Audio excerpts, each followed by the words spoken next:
Kitty Green and Julia Garner are back. They teamed up previously for The Assistant, and now a very different film from them, The Royal Hotel. This is like the opposite of an Australian travelogue, right? This is where not to go in Australia. It's a cautionary tale. Places to avoid. If you're not subscribed yet, we'd love to have you. We are very, very close to hitting 25,000 subscribers, which is my goal for the end of the year. So come on board and join us, because we'll always do small, cool indies like The Royal Hotel, which perhaps you might not have heard of. So hit that button if you would, please. We'd love to see you. We have sunshine and booze in a box. Let's put up with it for a few weeks, make some cash. It'll toughen us up. So The Royal Hotel stars Julia Garner and Jessica Henwick as best friends who are traveling in Australia. They are partying in Sydney when we first see them. And even just in that first glimpse of the two of them, we see what their dynamic is like and the power struggle, not struggle, but just the way they divide power, I suppose, Sure. and how that will evolve as the film goes on. And so they're on vacation.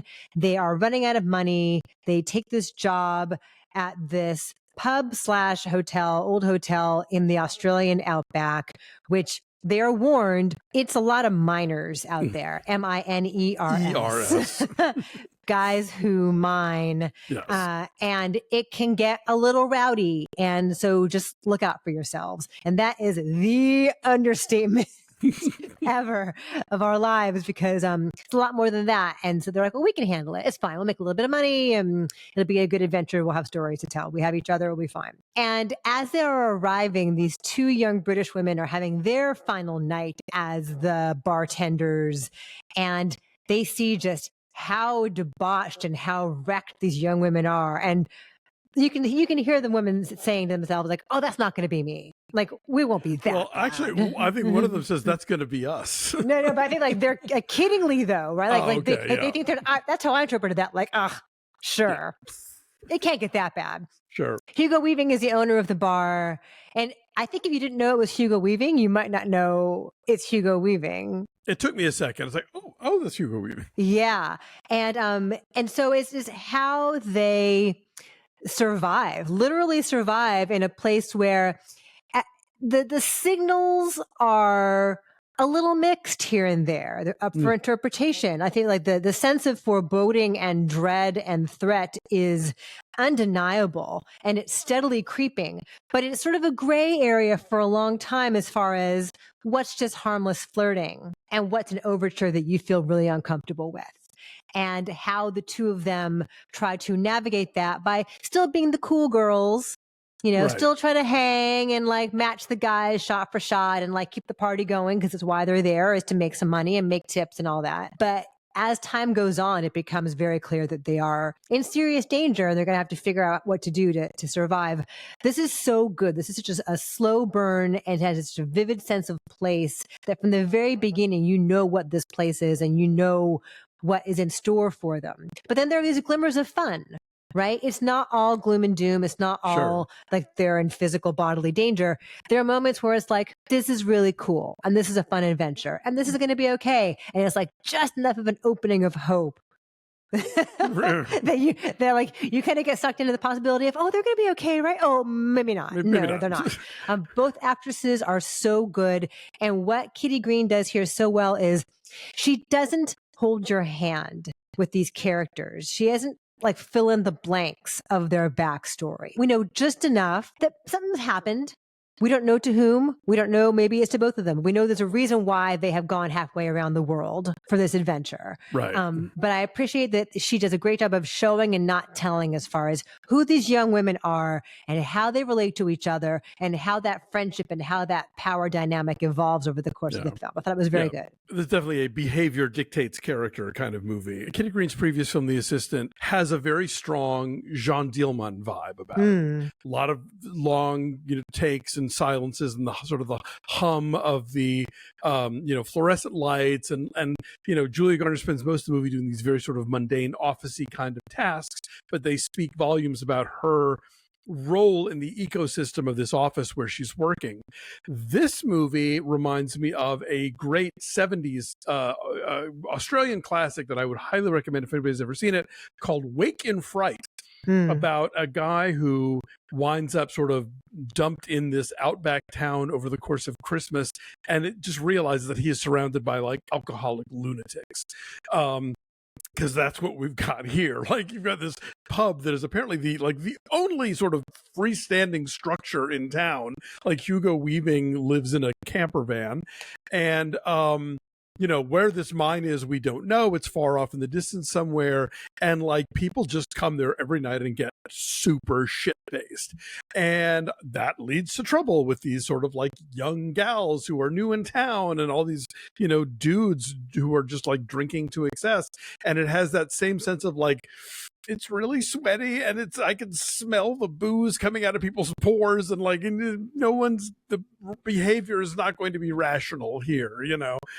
So yeah, there is that sense of kind of like mounting dread with the occasional escape valve of, oh, well, but this is kind of, they are on a bit of a lark. It's sort of an adventure. Oh no, you know. I had one plot thing that I asked you about before, because I thought maybe I'd missed something, and apparently not. So there's a conversation that really should happen between the two of them that doesn't.